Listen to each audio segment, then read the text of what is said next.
जय श्री राधे कृष्ण। आप सभी का आपके अपने YouTube channel VK Mishra present में बहुत बहुत स्वागत है।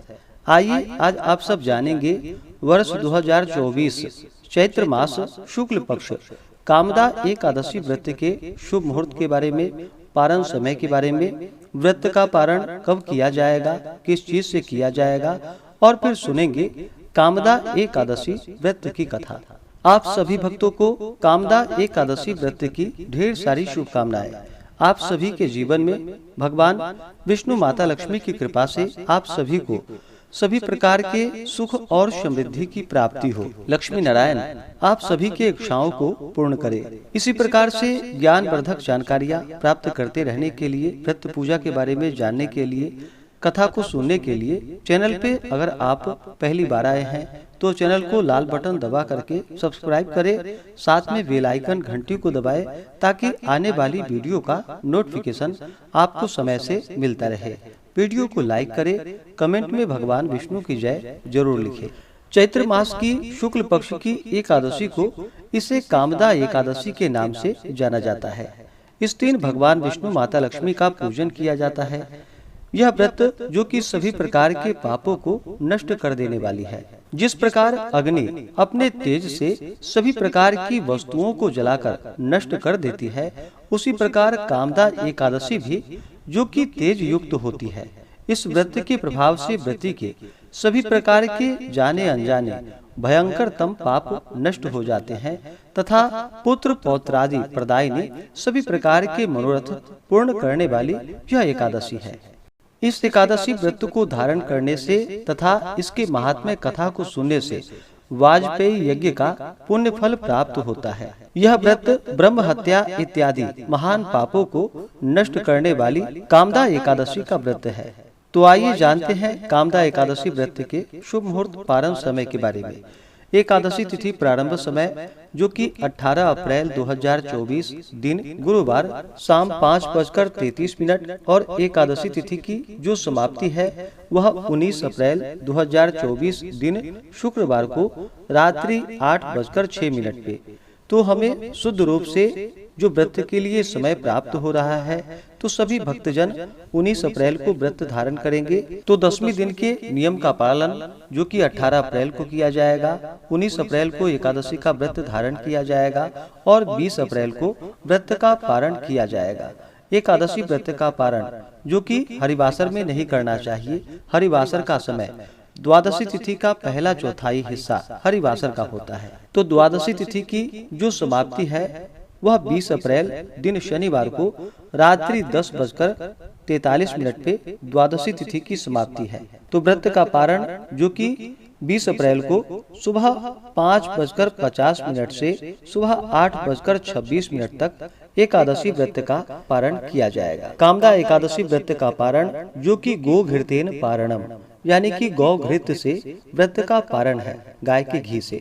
अगर यह संभव ना हो पाए तो तुलसी पत्र, जल या फल से व्रत का पारण करें। एकादशी तिथि के दिन इस बार जो कि रवि योग बन रहा है, सुबह 5:51 से सुबह 10:57 तक रवि योग होगा और इस दिन वृद्धि योग जो कि रात्रि 1:45 तक होगा। उसके बाद ध्रुव योग होगा। तो आइए अब सुनते हैं कामदा एकादशी व्रत की कथा। अगर आप एकादशी व्रत के उपलक्ष्य में ब्राह्मण दक्षिणा, अन्नदान, वस्त्रदान आदि के लिए देना चाहते हो तो आप अपने श्रद्धा और सामर्थ्य के अनुसार हमें डिस्क्रिप्शन में जाकर के वहां से गूगल पे, फोन पे या अकाउंट नंबर के माध्यम से आप अपने श्रद्धा और सामर्थ्य के अनुसार हमें ब्राह्मण दक्षिणा प्रदान कर सकते हैं। तो आइए सुनते हैं कामदा एकादशी व्रत की कथा। तो बोलिए प्रेम से भगवान विष्णु की जय, माता लक्ष्मी की जय, भगवान श्री कृष्ण की जय, सर्वदेवी देवता की जय। कथा के अनुसार एक बार महाराज युधिष्ठिर ने भगवान श्री कृष्ण से कहा कि हे प्रभु, आपका कोटि कोटि धन्यवाद जो आपने हमें अनेक प्रकार की सर्वोत्तम व्रत कथा सुनाई, मगर इससे हमारी जिज्ञासा बढ़ती ही जाती है और बार बार यह इच्छा होती है कि और भी आगे की सुंदर कथाओं को मैं सुनूं। हे महाप्रभु, चैत्र शुक्ल एकादशी का क्या नाम है और इसका क्या महात्म्य है, आप कृपा करके मुझसे कहिए। पांडु नंदन के इस प्रकार धर्मयुक्त विनीत विचारों को सुनकर भगवान श्री कृष्ण ने कहा कि हे राजा, यह प्रश्न महाराज दिलीप ने अपने गुरु महर्षि वशिष्ठ जी से किया था। उन्होंने जो कहा और कथा सुनाई थी वही हम आपके सम्मुख प्रस्तुत कर रहे हैं। हे राजन, चैत्र शुक्ल एकादशी का नाम कामदा एकादशी है। इसका व्रत करने वाला महान पापों से छूट जाता है। यह एकादशी अत्यंत पुण्य को देने वाली है, पापों को नष्ट करने वाली और संतान को देने वाली है।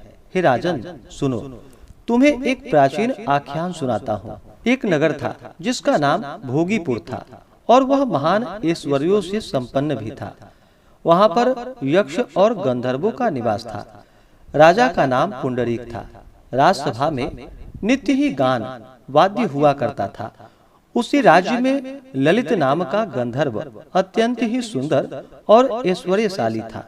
उसकी स्त्री का नाम ललिता था। वे दोनों प्रेम पूर्वक अपना जीवन व्यतीत करते थे। एक दिन ललित राज दरबार में गा रहा था, मगर किसी कारणवश ललिता नहीं थी। अस्तु उसका ध्यान गाना गाने में चूक गया। चुगलखोरों की बनाई उन्होंने राजा से एक के चार लगाकर उसे क्रोधित कर दिया। राजा ने अत्यंत क्रोध कर कहा कि हे दुष्ट, तू राक्षस हो जा। राजा के श्राप से ललित तुरंत ही राक्षस हो गया। उसका शरीर महाविशाल और भयंकर हो गया। हाथ पांव एकदम कुरूप और विडौल हो गए। यह खबर ललिता के पास पहुंची तो वह बहुत दुखी हुई, मगर क्या कर सकती थी। रोती पीटती अपने पति के साथ वह भी निकल पड़ी। ललित क्रूर कर्मों को करने में रत हो गया। घूमते फिरते ये दोनों विंध्य प्रदेश के पर्वतों और जंगलों में जा पहुँचे, जहाँ पर महर्षि श्रृंगी का आश्रम था। ललिता दौड़ती हुई महर्षि के आश्रम में जा महर्षि के चरणों में मस्तक रखकर रोने लगी। श्रृंगी ऋषि ने कहा कि हे देवी, तुम कौन हो, यहाँ किसके साथ आई हो और तुम क्या चाहती हो। महर्षि के ऐसे वचन को सुनकर ललिता ने कहा कि हे प्रभु, मेरा नाम ललिता है। मैं विरंधवा नामक गंधर्व की पुत्री हूँ। मेरा पति श्राप के कारण राक्षस हो गया है। उसी के कल्याण के लिए मैं आपकी शरण में आया हूँ। आप कृपा कर श्राप से मुक्त होने का कोई उपाय बतलाइए। ललिता के ऐसे वचन सुनकर महर्षि ने कहा कि हे देवी, अभी चैत्र का महीना है। तुम चैत्र के शुक्ल पक्ष की कामदा एकादशी का व्रत मेरी बताई रीति के अनुसार करो और उसका फल अपने पति को अर्पण करो। तुम्हारा पति अवश्य ही श्राप से मुक्त हो जाएगा। ललिता ने महर्षि की बताई हुई रीति के अनुसार चैत्र शुक्ल कामदा एकादशी का व्रत विधिवत वहीं आश्रम में किया और द्वादशी के दिन उसका पुण्य फल अपने स्वामी को अर्पित कर भगवान से उनके श्राप मोचन का प्रार्थना करने लगी। तत्काल ललित का श्राप नष्ट हो गया और वह पुनः अपने प्रथम स्वरूप में हो गया। तब दिव्य विमान पर सवार हो दोनों प्रसन्नता पूर्वक अपने नगर को गए। अस्तु यह कामदा नामक एकादशी का व्रत महान अक्षय फल को देने वाला है और पापों को नष्ट करने वाला है। ब्रह्म हत्या इत्यादि महान पापों को करने वाले महान पापी भी कामदा एकादशी का व्रत कर पाप से मुक्त हो जाते हैं। इस कथा के कहने एवं सुनने से वाजपेयी यज्ञ करने का पुण्य फल प्राप्त होता है। तो बोलिए प्रेम से भगवान विष्णु की जय, माता लक्ष्मी की जय, एकादशी माता की जय, भगवान श्री कृष्ण की जय, सर्वदेवी देवता की जय। जो भी भक्तजन एकादशी का व्रत धारण करते हैं, उन्हें एकादशी व्रत के लिए, जो कि दशमी के दिन से ही व्रत में नियमों का पालन करना चाहिए। दशमी तिथि के दिन सूर्यास्त होने से पहले ही भोजन ग्रहण कर लेनी चाहिए। इसके बाद अपने दांतों को अच्छे प्रकार से साफ कर लेनी चाहिए। दांतों में कोई भी अन्न का रेशा ना होने पाए, इस बात का ध्यान रखना चाहिए।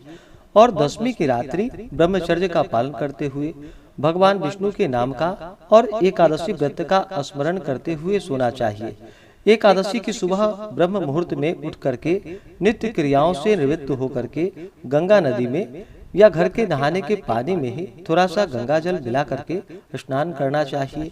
शुद्ध वस्त्र धारण करना चाहिए और भगवान सूर्य देव को सबसे पहले अर्घ्य प्रदान करनी चाहिए और व्रती को व्रत का संकल्प लेना चाहिए। व्रत के लिए भगवान विष्णु से प्रार्थना करनी चाहिए कि हे भगवान विष्णु, हे माता लक्ष्मी, आज मैं कामदा एकादशी का व्रत धारण करने जा रहा हूँ या करने जा रही हूँ। इस प्रकार से भगवान से प्रार्थना करें कि यह व्रत मेरा निर्विघ्न पूरा हो, हमें पुण्य फलों की प्राप्ति हो। आपके मन में जो भी इच्छा हो, जो भी कामना हो, वह भगवान विष्णु से कहनी चाहिए। और एकादशी तिथि के दिन रात्रि उपवास रह करके व्रत को धारण करना चाहिए।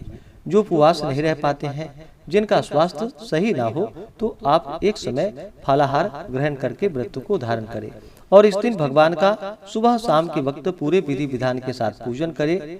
एकादशी व्रत का कथा श्रवण करें, भगवान की आरती करें। रात्रि में जागरण करते हुए एकादशी की रात्रि व्यतीत करनी चाहिए और द्वादशी की सुबह उठ करके स्नान करके शुद्ध वस्त्र धारण करके भगवान का पूजन कर ले, आरती कर ले। इसके बाद ब्राह्मणों को भोजन करवाए, ब्राह्मणों को दान दक्षिणा दे, गरीबों को भोजन करवाए और फिर समय के अनुसार व्रत का पारण करना चाहिए। अगर पारण के समय ज्यादा समय प्राप्त नहीं हो पा रहा हो तो ब्राह्मण के निमित्त जो भी आपसे बन सके अन्न वस्त्र सब निकाल करके रख दे और पारण कर ले और फिर इसके बाद आप ब्राह्मण को उन वस्तुओं को प्रदान करें। इस प्रकार व्रत को धारण करने से व्यक्ति के सभी प्रकार के पापों का नाश होता है और जब व्यक्ति के पाप और ताप नष्ट होते हैं तभी उनके पुण्य उदित हो पाते हैं। उसके बाद सांसारिक सुखों की प्राप्ति हो पाती है। व्रत के दौरान व्रती को कुछ बातों का ध्यान भी रखना चाहिए। व्रती को व्रत के दौरान किसी के ऊपर क्रोध नहीं करनी चाहिए। अपने मन में किसी के प्रति ईर्ष्या या द्वेष का भाव नहीं लाना चाहिए। ब्रह्मचर्य का पालन करना चाहिए। इस दौरान तामसिक वस्तुओं का, नशीले पदार्थों का सेवन नहीं करना चाहिए। व्रत के दौरान भगवान विष्णु के नामों का जप करना चाहिए। ओम नमो भगवते वासुदेवाय या श्री कृष्ण गोविंद हरे मुरारी आदि नाम मंत्र जपते रहना चाहिए और पूर्ण अपना मन भगवान विष्णु के चरणों में लगानी चाहिए। इससे भगवान विष्णु अपने भक्तों पर अति प्रसन्न होते हैं, अपना कृपा प्रदान करते हैं। तो आशा करता हूँ कि यह जानकारी आपको अच्छा लगा हो। ऐसे ही ज्ञानवर्धक जानकारियाँ प्राप्त करते रहने के लिए, व्रत पूजा के बारे में जानने के लिए, कथा को सुनने के लिए चैनल पे अगर आप पहली बार आए हैं तो चैनल को लाल बटन दबा करके सब्सक्राइब करें, साथ में बेल आइकन घंटी को दबाएं ताकि आने वाली वीडियो का नोटिफिकेशन आपको समय से मिलता रहे। वीडियो को लाइक करें, शेयर करें। सुखी रहें और स्वस्थ रहें। जय श्री राधे कृष्ण। धन्यवाद।